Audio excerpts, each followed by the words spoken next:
14 horas con 44 minutos y les contamos que un total de 23.290 hectáreas de bosques, matorrales y pastizales han sido arrastradas en todo el país en la actual temporada de incendios forestales. Esto entre el 1 de julio de 2024 hasta la fecha. Esa superficie se suma a más de 100.000 hectáreas que, según la Corporación Chilena de la Madera, Corma, no han sido recuperadas tras los mega incendios de las temporadas de 2017 o 2023. Ustedes lo recordarán, terribles temporadas de incendio.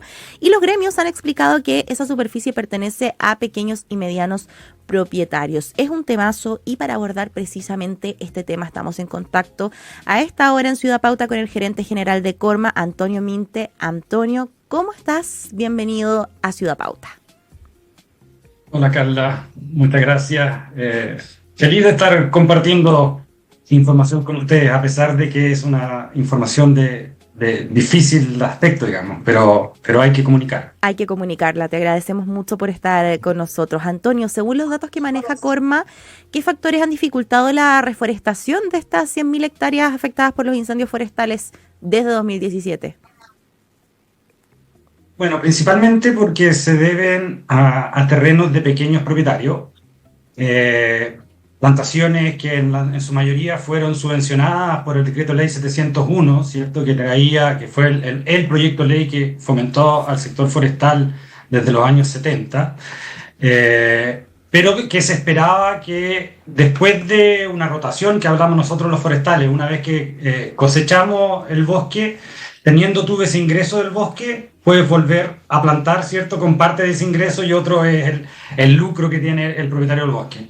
Bueno, si se te quema el bosque, no tienes ese ingreso, por lo tanto es muy difícil volver a plantar, tienes que buscar, entre comillas, de tus ahorros, que en rigor las grandes empresas sí lo pueden hacer, ¿cierto? Tienen Claro. un negocio de mayor envergadura, pero el pequeño propietario no tiene esas espaldas, entonces terminamos en una realidad de que esos terrenos lamentablemente quedan sin una recuperación. Y ahí es donde nosotros hemos hecho ese hincapié al Estado digo porque yo no solamente a este gobierno, sino que venimos desde antes de este gobierno indicándoles que el pequeño propietario tiene esta problemática. Antonio, es un hecho entonces que los pequeños y medianos propietarios no cuentan con los recursos necesarios para reforestar, ¿no? ¿Qué tipo de apoyo consideras tú crucial para poder nivelar estas desigualdades entre los pequeños y medianos propietarios y los que son grandes? Sí, mira, hay distintas herramientas financieras que estamos estudiando. Obviamente la más directa y quizás la más oportuna en los momentos, pensando en la crisis que está en el sector forestal, porque esto al principio se miraba como que solo ese pequeño propietario perdió esa productividad de esa tierra. Uh-huh. Pero lo importante es la cadena desde ese bosque, ¿ah?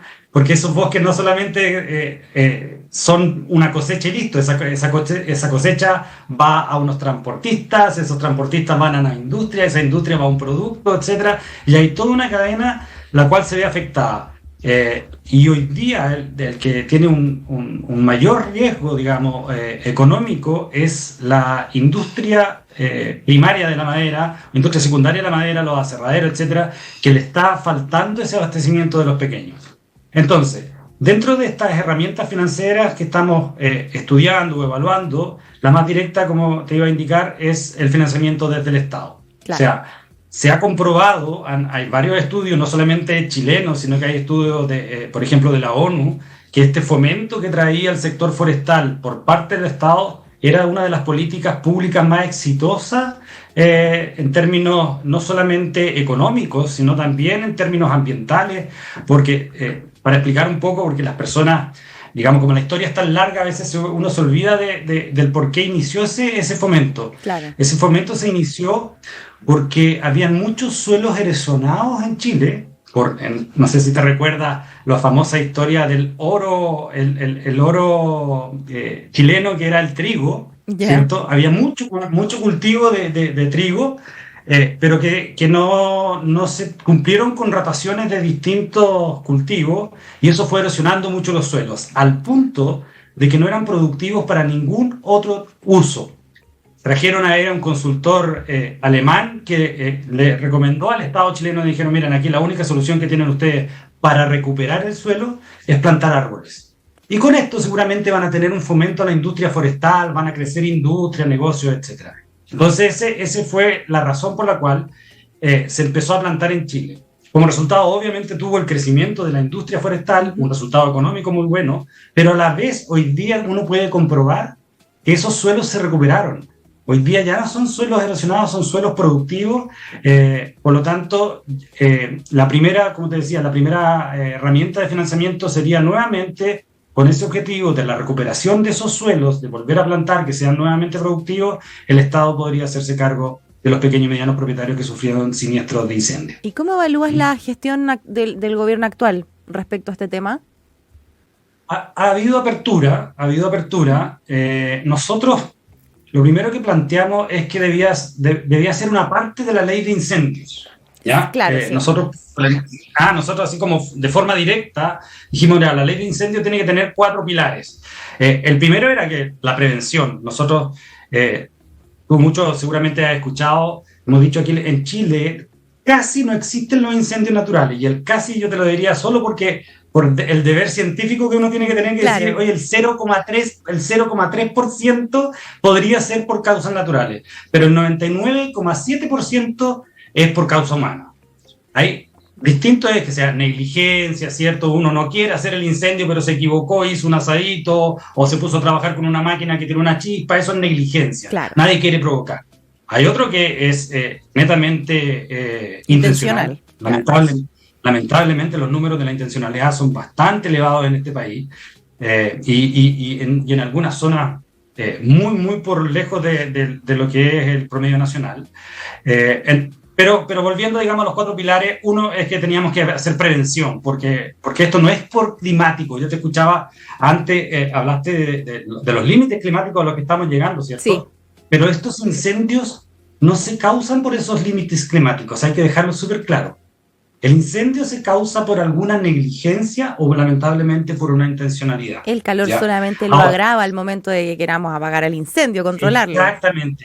Estos límites climáticos nos están llevando a que las temperaturas tan altas, los vientos que son más fuertes que lo que teníamos antes en verano y la humedad tan baja hace que estos incendios se vuelvan casi incontrolables cuando uno no llega a tiempo, ¿ya? Entonces es muy importante hacer esas aclaraciones. Bueno, y siguiendo con los otros puntos que decíamos, uno era la prevención, el segundo era el combate, ¿ya? Al Estado le decíamos, porque el Estado se había quedado, ok, la prevención la tengo cubierta porque vamos a hacer en todos los bosques o casi en todos los campos de Chile, digamos, vamos a hacer cortafuegos, lo tengo considerado en la ley. Nosotros le dijimos, ok, está bien, nosotros no tenemos nada en contra de los cortafuegos, es una buena herramienta. Pero ¿quién se va a hacer cargo de los cortafuegos de los pequeños propietarios? ¿Por qué? Porque nuevamente, si queremos ayudar al pequeño propietario que se le quemó, ¿cierto?, su plantación anterior, aquí les vamos a agregar un costo. ¿Ah? Señor, ok, usted tiene que hacer cortafuegos porque es dueño de un bosque o inclusive si es dueño de una plantación agrícola, también va a tener que hacer un cortafuego. Y no solamente tiene un costo directo que te cuesta hacer, ¿cierto? Tú tienes que pagarle a una persona o una máquina para que haga este cortafuego, sino que tú pierdes un gran pedazo de tu campo, digamos, de tu superficie productiva, donde no vas a tener retorno, porque los cortafuegos son limpiar hasta el suelo mineral, cosa que no haya ni un pastito seco, nada, entonces tú pierdes la productividad de tu suelo, además del costo. Y lo peor, si este pequeño propietario no cumple con esto, le llegan las multas del infierno. Estamos hablando de 10.000 UPM, o sea, por sobre los 500 millones de pesos. Imagínate un pequeño propietario poder costear eso. Entonces, volvimos al Estado, porque estuvimos hablando en el Congreso y con el gobierno, diciéndoles, miren, aquí en esta parte la ley podría estar equivocada. Tenemos que preocuparnos de cómo ayudar al pequeño propietario antes que culparlos a ellos de los incendios que no son los que están produciendo. Claro. Los árboles, volvemos al concepto de que los árboles no son los que se queman o se autoqueman. Alguien está prendiendo el fuego y seguramente no son los propietarios de sus propios bosques, ¿cierto? Entonces, en ese segundo pilar, que es la prevención, le estábamos diciendo que también apoyen al pequeño propietario. Y además, ahora ya en el combate, que uno... hay muchos que vemos los helicópteros los helicópteros que llegan, ¿cierto? Los aviones, etcétera. Parece un gran espectáculo, pero son muchos costos. Tenemos aquí que preocuparnos de que los recursos no son infinitos, y hay que saber cuándo atacar los incendios, ¿ya? Y aquí en la ley nosotros estamos diciendo el mejor combate es el combate nocturno, cuando baja la temperatura, cuando hay un poquito más de humedad. Y ahí lamentablemente hoy día los aviones que se traen desde el extranjero no podrían estar volando. Hay que cumplir con un proceso de certificación, etcétera, que por suerte se está abriendo una puerta administrativa, que de tanto nosotros presionar que la ley lo incluyera, al parecer se está abriendo una puerta administrativa que nos podría facilitar certificar rápidamente los aviones y los helicópteros para tenerlos funcionando. Ojalá, nosotros estamos esperando que sea, ojalá en esta temporada, pero si no fuera en esta temporada, ya en la próxima tenerlo habilitado. Y el último pilar que estamos promoviendo en esta ley es justamente lo que iniciamos nuestra conversación. Es cómo recuperamos estos terrenos de los pequeños y medianos propietarios que no están teniendo el financiamiento económico para recuperar sus plantaciones. Y el Estado entonces está respondiendo, o el gobierno está respondiendo, y dice, mire, no lo voy a tener en la ley de incendios, pero sí voy a poder promulgar una nueva ley de fomento. ¿Ya? Y al parecer, entonces la ley de incendios, no, propiamente tal. Al parecer ya no es la ley de incendios, nosotros todavía estamos... Por último, que esta ley de incendios diga, no considera la recuperación porque lo va a considerar la ley de fomento. Con eso, de alguna manera, ¿cierto?, deja amarrado que ya tiene que haber una ley de fomento, porque el peor escenario sería que nos dijeran, no, lo va a tomar una ley de fomento, y la ley de fomento se demore 15 años en salir, y finalmente estos terrenos se vayan perdiendo. ¿Y sabes qué? Porque no solamente se pierden, ¿ah? Aquí hay un tema que también, como sector, nos preocupa mucho. Cuando un terreno pierde su productividad, sobre todo lo de los pequeños propietarios, el pequeño propietario lo que se ve obligado casi a hacer es a vender su terreno. Y los que tienen la capacidad son los grandes grupos económicos. Y finalmente terminamos concentrando aún más la economía de este país. Que no es solo un problema de nuestro sector forestal. Nuestro sector forestal está concentrado en 2 grandes empresas. Hay muchas pymes, pero también está muy concentrado. Pero es un problema casi de la economía país, tú sabes. Yo siempre tiro la broma, hay 3 equipos de fútbol grandes, hay 3, no sé, farmacias, hay 3 supermercados. Entonces, si vamos a estas situaciones a los pequeños y medianos productores, estamos también creando un problema en la economía. Sí. Antonio, el tiempo pasó volando, realmente volando, pero te agradecemos muchísimo esta entrevista. Antonio Minte, gerente general de Corma, muchísimas gracias por esta entrevista con Ciudad Pauta, por conectarte con nosotros el día de hoy. Que estés muy bien.